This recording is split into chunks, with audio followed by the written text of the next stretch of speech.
Cormac, I want to ask you, what kind of helped you kind of continue to get back on track that second half? You had the stretch of 3 straight threes. What helped you kind of get back into it? Yeah, I mean, I think the biggest thing is just the guys around me and the coaching staff just always having confidence in me and myself. You know, I know I'm a great shooter. They know I'm a great shooter, and I'm not going to make every shot, but, you know, playing with that confidence, and especially when your back's up against the wall a little bit, it's really important. And I think not only myself, but the group, like we really showed a lot of fight and toughness coming out of halftime, not just physically, but mentally, to kind of step up and take big shots and make shots. And that's, at the end of the day, you know, the thing that I can do best to help this team is make shots. And, you know, at the end of the day, you gotta put points on the board. And, you know, we had a tremendous second half scoring the ball and defending, but I know that there's a locker room of guys that have my back, and that makes it easy for me. You guys, hang on, there's a lot of noise in the hall. If you could get a little closer to the mic too, that would help everybody. Thank you. And just as a follow-up, I mean, can you, as a follow-up, can you take us through that big block you had in the first half? I think it was the guy was going up for the layup. You had sensed it out of bounds. Can you take us through that a little bit? Yeah, I mean, I think it was in transition. I forget who was ahead of me. They made a play on the ball, which, you know, kind of made him get a little tangled up, and I just came in and contested the shot. Hubert, what was your message at halftime after your message at halftime after the sloppy comment? Well, you know, it's just, you know, we just had to respond, you know, and I challenged them because, you know, I just didn't feel like we were playing our best on both ends of the floor, and just to challenge him to be better. And the change in the second half was 100% them. You know, just the energy and the effort defensively. I thought they did a really good job contesting shots. In the first half, they shot 60% from the field. And I mean, that's hard to do that by yourself with nobody guarding you in the gym. In the second half, it started off defensively, then we rebounded the basketball. And then offensively, we were taking really good shots and just executing on the offensive end. And then we started to find a lot of confidence when Harrison and Cormac were hitting shots, and then we just took it from there. I know you would not prefer it to be this way, but what's the value of some early season adversity, maybe not playing as well as you hope, to learn from it and build, you know, just respond to it, have the opportunity to respond? Well, it is. This is the first time that I've been with this team to see if they would respond. They've responded the first 4 games. You know, it was, you know, we were behind in the first half against Radford and ended up going into halftime up 5. Against Lehigh, they cut it to 3 in our responses. We ended up winning big, and we were down at halftime, and they responded. And so that gives me great confidence as a coach that they can and they will respond. And you know, one of the things that we talked about is putting 2 halves together. And so that's, you know, the growth for us is to put 2 halves together on both ends of the floor. Harrison, just for you personally, what was the feeling like as you guys got started in the second half? And it was like a 16-1 run, like the first 4 minutes when Cormac got hot, and then I think it was 32-6 at one point. I mean, you're screaming and yelling, just like did it feel like the floodgates were finally sort of opening? Yes, sir, for sure. I mean, for me, playing North Carolina is still a dream. I mean, it's North Carolina, the biggest basketball program in the country. And as Coach talked about at halftime, we had to turn up our defensive intensity, so we started pressing a little bit more, making their point guard get uncomfortable, not letting them catch the ball, making their big man bring up the court. And I mean, it's off the court, we all really like each other as chemistry. So when Cormac's scoring, when RJ's hitting threes, I feel like I'm hitting it myself. Like I'm celebrating with them, celebrating with my teammates. At the end of the day, we do it together. What have you been telling Cormac to try to keep him in it, since he's had a little bit of a slow start from 3? I mean, I know you guys, you know, you can see you're encouraging each other out there. Like, what have you been telling him? First of all, you know, I'm going to say this. Cormac is a basketball player. There's 50,000 things that he does to help our team out. One of them is his ability to shoot. But he does so much for us in terms of leadership, defense, passing, rebounding. So to talk about, you know, a slow start and to characterize it only because of shooting, I just, coming from a guy that when I played, people just focused on the shot and other things that I could do to help the team, I'm just sticking up for for my guys. I just meant See the how easy it encouragement. is to have comments. You gotta. I just meant the encouragement about the shooting, know, Hubert. I wasn't saying he was doing anything else I wrong. bring in my own insecurities into this. I apologize. I mean, It's all love. Oh, it is. It is. It's all love. Coach, Jeez, he didn't even answer.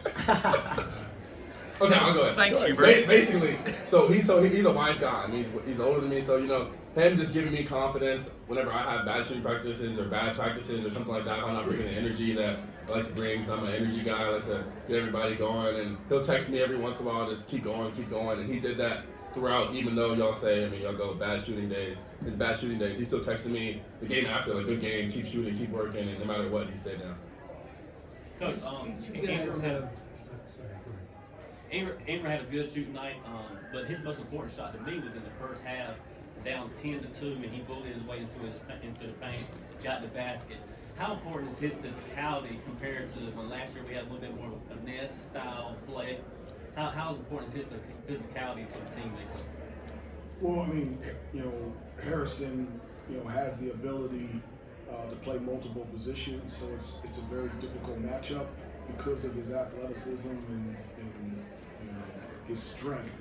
You put a smaller guy on him, you can see that he has the ability to be able to score on the block, but he can also handle the basketball, pass, and shoot the ball from three. And you put a bigger defender on him, he can play comfortably out on the perimeter. So I'm glad he's on our team.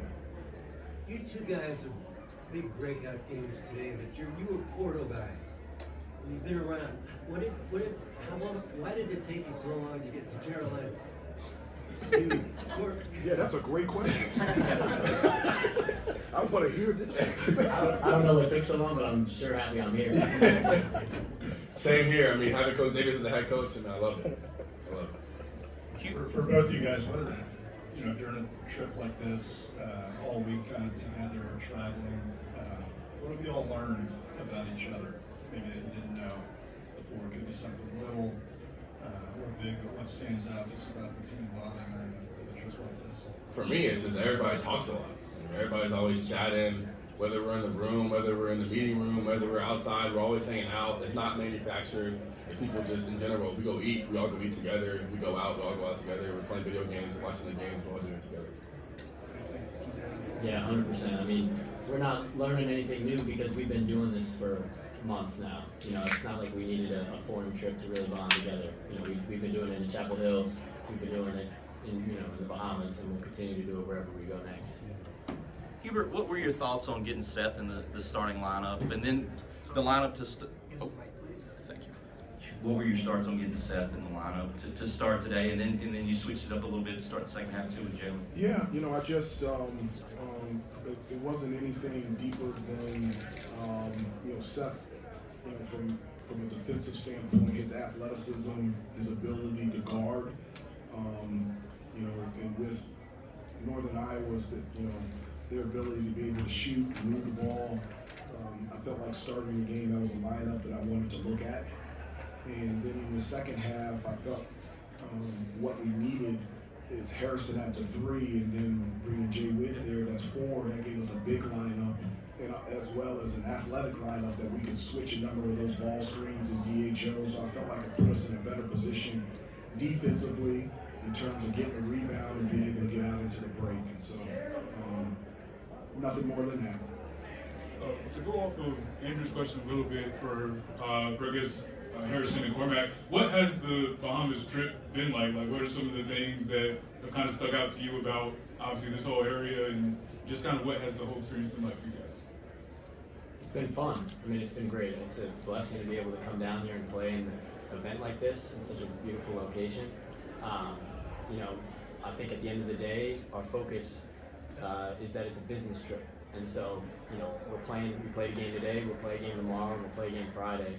And being able to stay focused is our priority, and it's something I think we're really good at. We've got a lot of disciplined guys who know when to dial it back, have fun, enjoy, the warm weather, and, spending time with our families, but also being able to kind of lock in and really focus on the task at hand. We have a quick turnaround for tomorrow, and we're going to be ready for it. But to add on to what he said, we got there like 3 days early, so we were able to enjoy the scenic views, go to the beach, and go to the water park. But then ever since about Monday night and Tuesday, we've been locked in just on hoops and trying to get 3 games and win this whole tournament. Anybody else? I got one for Last two. Andrew, then Adam. Hubert. Elliott's best game today. Elliott Cadeau's best game so far this season. What did you see from him that you liked, and just that progression, little by little, he's made? Well, I thought in the second half he was really good defensively. I thought he did a good job of keeping his man in front of him. So from that standpoint, I was really proud of him. And then on the offensive end, I thought he was making, one of the things, not just for him, for the entire team, we always talk about making the easy play. And I felt like Elliott really did that. He was making the easy play, whether it's just a simple bounce pass or him shooting a three. He's really special. He's extremely talented, and he's getting better each day. Adam, last one. Hubert, it's not a stat you can track or that Ken Palm would have, but is the fire of this team, does it go up a couple levels, maybe more than you've had recently? I'm thinking about the first half with the shot clock violations you forced them into, and Jalen Washington's pushing a guy, it's like, I mean, where did that come from? I mean, there's a fire that looks like you guys have that you maybe call on a little bit. No, they do. This is a group that instinctively is very competitive. Our practices are really spirited, and so they compete. They like competing, and after what we did in the first half, the second half, all of them were ready to go, and so I knew that they would respond in that way. Thank you, everybody. Thank you. Thanks, guys. Yeah, thank you. Sorry about that. Last time we had 6.